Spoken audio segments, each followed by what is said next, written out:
You know what mood someone is in before they say a word. You think that's intuition. It isn't. You walk into a room and within about a second you've read the whole thing. Who's tense? Who's had a bad day? Whether the two people by the window had an argument before you arrived. You don't experience this as work. It arrives the way a smell arrives. Already there, already interpreted. People tell you you're perceptive. Some of them mean it as a compliment. Here's the reframe. What you have is not a gift you were born with. It is a detection system that was trained under pressure on a real data set. And the data set was your childhood, or a relationship, or both. Seth Pollack, a psychologist at the University of Wisconsin, ran a series of studies that get at this precisely. He showed children faces that morphed slowly. From one emotion into another, a neutral face gradually becoming angry, say, and asked them to say when the emotion appeared. Children who had experienced physical abuse identified anger earlier. They needed less of the signal. Their threshold for detecting it was lower, and it was specifically lower for anger, not for emotions in general. Sit with what that means. Their perception had been tuned, not broken, tuned toward the one signal that mattered most for staying safe. That's what you have, a lowered threshold on a specific channel. Stephen Porges gave this a name that helps. He calls it neuroception. The nervous system's continuous automatic scan for safety and danger running underneath conscious thought.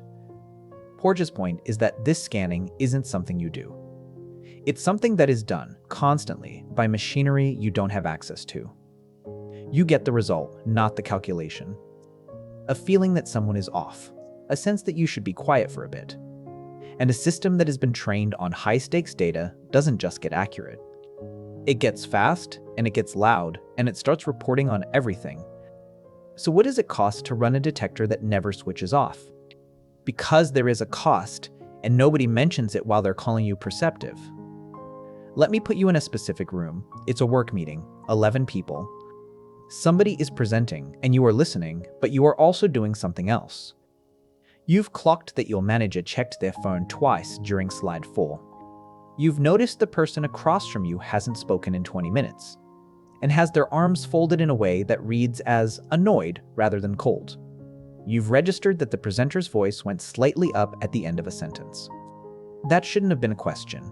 None of this is relevant to your job. All of it is being processed anyway. Then someone says your name and asks what you think. And there is a half-second delay while you come back from wherever you were. Because the part of you that would have been forming an opinion has been busy running surveillance on 11 faces. You cover it. You always cover it. But you get home that evening and you're exhausted in a way that doesn't match what you did. And you can't point at the reason because the reason didn't look like work. That's the bill. It arrives late and it never itemizes. Now the counterintuitive part, and this is where most explanations stop short. You'd assume the fix is to notice less. To turn the sensitivity down, get out of your head, stop reading so much into things. Every well-meaning person in your life has suggested some version of it. But the detection isn't the problem. The detection is often correct. The problem is what your system does with the reading. Because it doesn't hand you a neutral observation. It hands you an observation plus an assignment. Someone's tense, and now it is your job to fix it. Someone went quiet, and now you are running through what you said in the last 10 minutes. The scan and the responsibility arrived fused together.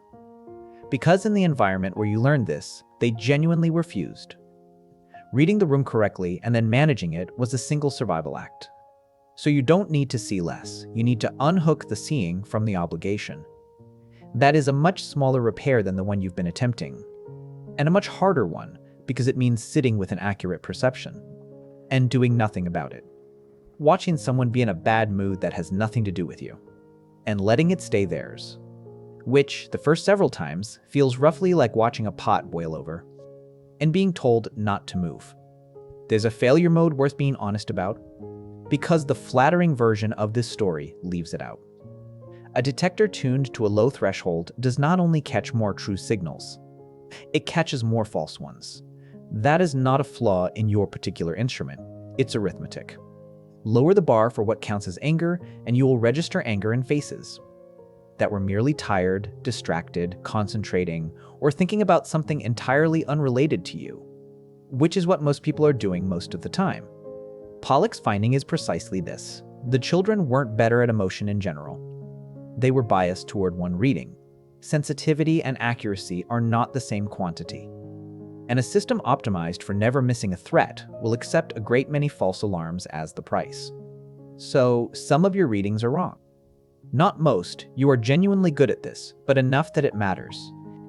And the wrong ones are invisible to you because a false positive doesn't announce itself. You adjust to a mood that wasn't there.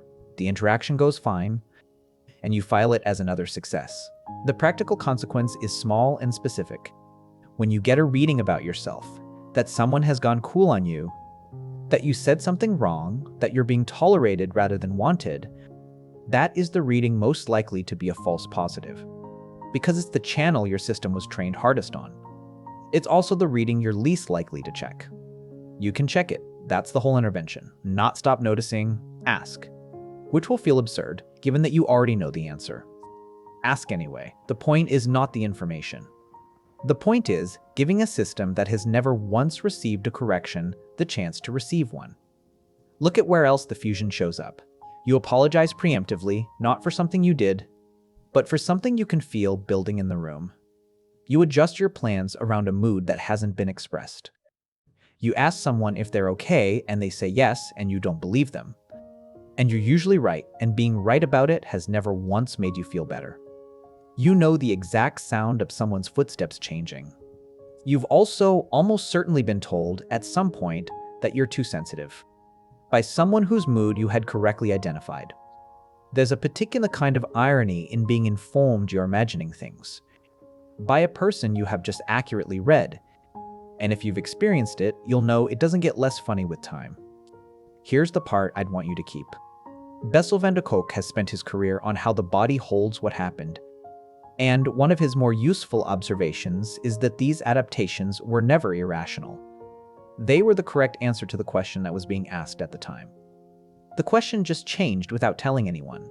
That reframe matters because it decides what you do next. If the scanning is a defect, the goal is to suppress it, and suppression of an automatic system is a fight you will lose slowly and blame yourself for. If the scanning is a trained skill whose deployment settings are out of date, then the goal is different. You keep the instrument, you change what it reports to. Ellen Langer at Harvard spent decades on attention, specifically on the difference between noticing actively and running on autopilot. Her work suggests something quietly hopeful here. Attention is not fixed. What it lands on, and what it makes of what it lands on, can be redirected. Not by force, by practice, and by choosing where to point it. You have a genuinely rare instrument. Most people go through their lives missing almost everything that happens around them, and they are, it must be said, noticeably more relaxed for it. But you're not going to become one of them, and I don't think you'd take the trade if it were offered honestly. The version of this that works isn't a quieter you. It's the same perception, pointed somewhere it was never allowed to go. At what you actually want, at whether you're comfortable, at whether the room is good for you, rather than only whether you are safe in it. You still know what mood someone is in before they say a word. The question is no longer how you know. It's what you've decided that knowing obligates you to do.